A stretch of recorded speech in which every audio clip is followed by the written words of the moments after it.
how to remain soft in a world that tries to toughen you at every turn. When fatigue and the desire to respond take over, I will show how to cushion your own emotions and not multiply anger, and why this is stronger than any open confrontation. You will see further. You know this feeling.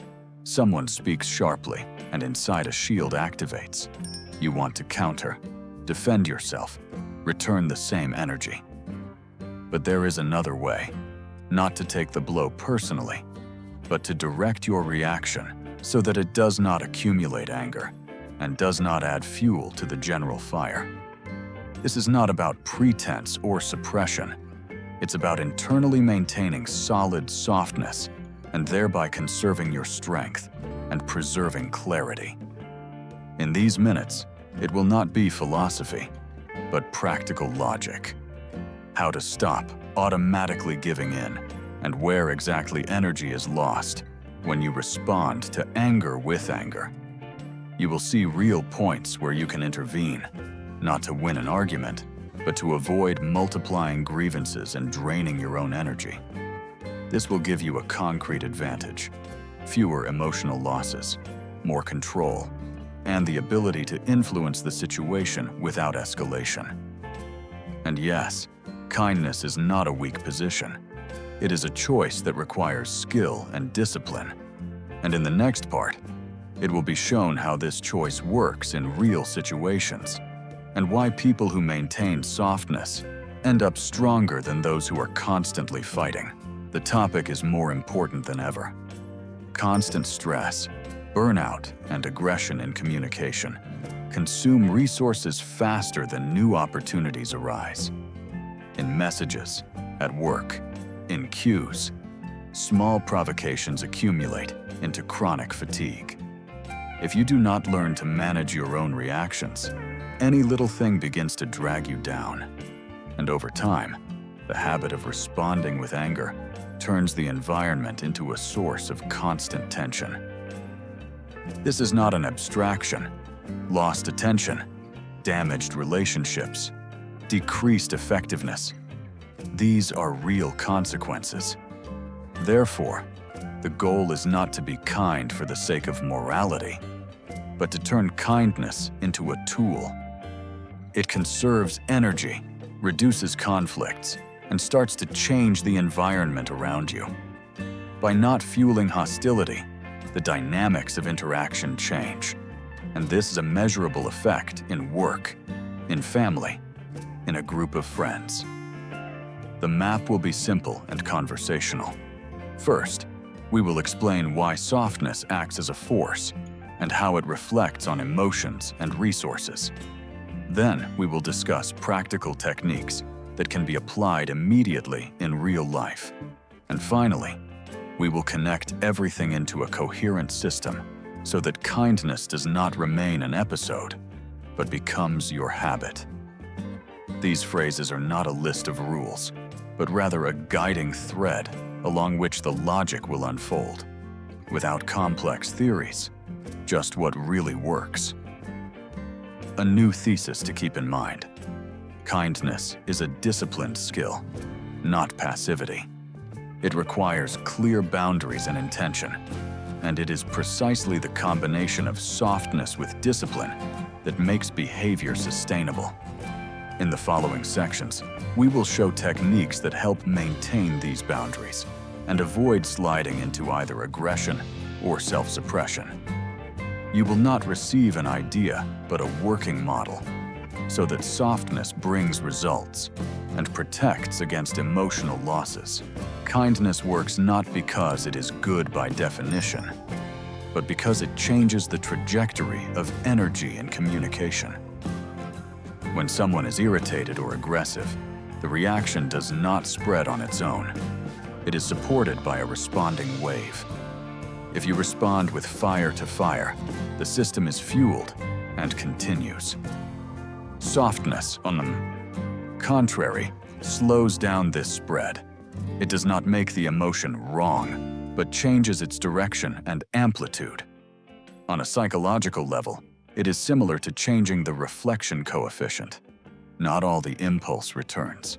Some dissipates, some goes into a neutral form, and as a result, the overall tension decreases.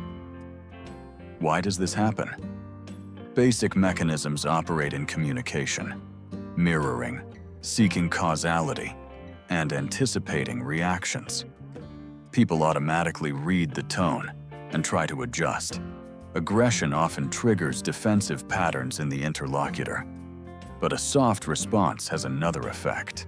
It disrupts expectations.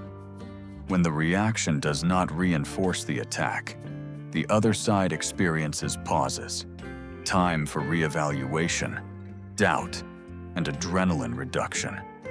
This is not magic, but neurophysiology and social dynamics that together yield a result. Emotions cease to accumulate in the form of mutual escalation and begin to form a less destructive shape. A typical mistake is confusing kindness with a lack of boundaries or with humiliating one's own position. Many people think, if I don't respond sharply, it means I can be treated however someone wants. This line of thinking renders kindness useless. It turns into a habit of silence or agreement, and then irritation accumulates inside, which later bursts out at an inappropriate moment. Another trap is using kindness as a manipulation strategy, being polite to gain a favorable reaction. Then, kindness loses its sincerity, and its power weakens. People sense calculation and shut down again. A new perspective. Kindness is a choice of direction, not a renunciation of strength. Imagine not the image of softness as weakness, but the image of a shock absorber that simultaneously takes the blow and controls its trajectory. This approach allows one to maintain boundaries while not multiplying hostility. Within this perspective, there is another important shift. Kindness works better when it is disciplined. It is not an impulsive smile in response to an insult and not meaningless agreement. It is a deliberate decision not to add fuel where one can stop a fire. It is discipline that transforms softness into an instrument of influence. An example that illustrates the mechanics, a collective image, a team where the leader is used to solving everything themselves and giving quick, harsh answers. At first, this seems effective. The problem is solved. The signal to other subordinates is clear. But over time, tension accumulates in the team. People are afraid to talk about problems, start hiding mistakes, and sabotage appears, draining energy into distrust. If the leader maintains softness, it does not mean they forego demands. They build feedback differently. The result is that people begin to offer solutions because it is safer to open up, not because the boss commanded it. The effect is visible after a month in the speed of work and the number of initiatives. Another, more intimate example, an internal monologue in a moment of conflict. He said that again. I want to mimic and shut down, or remain silent and then explode. Okay, I will speak calmly, but with a firm boundary. In this brief struggle, a key choice occurs: to yield to automation or to direct the impulse differently. If you choose directed softness, you conserve resources and control the development of the scene. If you yield to the defensive reaction, the conflict spills emotions outward and leaves traces in the form of wounded energy. The turnaround that this approach gives is not beautiful in the form of a phrase. It is measurable. Fewer quarrels, less waste of nervous energy, higher ability to maintain face and influence. People who master such a shock-absorbing style often find themselves in situations where they are taken more seriously than those who constantly attacked or constantly surrendered. Kindness here is not a decorative accessory, but a working strategy that saves energy and changes the field of interaction. A typical mistake is to confuse kindness with passivity. You respond politely, externally, extinguishing conflict. But internally, you accumulate irritation and allow your boundaries to blur. This looks like a constant, everything's fine, in response to minor violations, postponed explosive dissatisfaction after a few days, or the feeling that you are being used because you always give in. The diagnosis is simple. If after polite responses there remains a burning feeling inside that later bursts out at an inappropriate moment, you have noticed a pattern. The second sign is, if people around you more often take your concessions for granted and react less to your firm stance, this is also a signal. There is one specific solution. Stop automatic external politeness at the moment when the inner reaction starts to rise, and articulate a short limit. One phrase that you choose in advance and use immediately as soon as you feel the first signs of irritation. It can sound simple and neutral. Give me a second. It's important for me to say this differently. Or, I need a slightly different approach. Let's discuss it. This one phrase serves three functions simultaneously. It reduces tension in the conversation, gives you time to regain your breath, and signals to others that there is a boundary. Do not turn this into a long lecture. The goal is not to explain all grievances, but to stop automatic concession and switch the logic of interaction. Why one phrase works better than numerous techniques. It is minimal, easy to remember, and repeatable in any conditions, from work correspondence to personal conversations. Practice saying it aloud once a day in a safe situation, in front of a mirror or during a quiet pause, so that when a real trigger occurs, the phrase comes naturally. After a week, you will notice that internal accumulation decreases.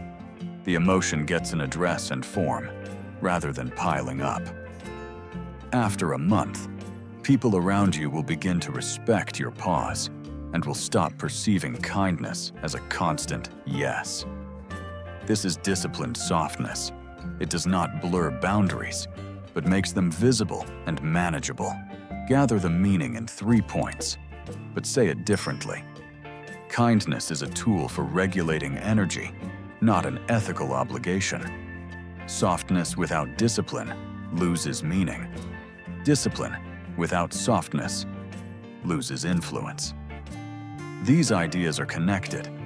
The first gives you resource savings, fewer emotional losses, fewer escalations. The second gives resilience. You maintain face and control, becoming neither an aggressor nor a passive observer. The practical value here is simple. When you stop feeding malice, not only does the content of individual disputes change, but also the outline of relationships around you. People begin to speak more honestly because reactions cease to be a catalyst for conflict. The result is visible in behavior, not words. Fewer quarrels, fewer sudden outbursts, and more opportunities to direct discussions constructively. This is a measurable benefit for work, for family, and for your own energy. An observation that is often overlooked. The effect of kindness manifests slowly and in details, not in one grand gesture, but in the reduction of small leaks of energy that have eaten away at your attention for years. This means that the result is rarely dramatic, but it is sustainable and cumulative. If you want softness to work for you, embed it in a system. The goal is not to be a good person by the list, but to manage your energy and influence. If this video was helpful to you, subscribe so you don't miss the next day.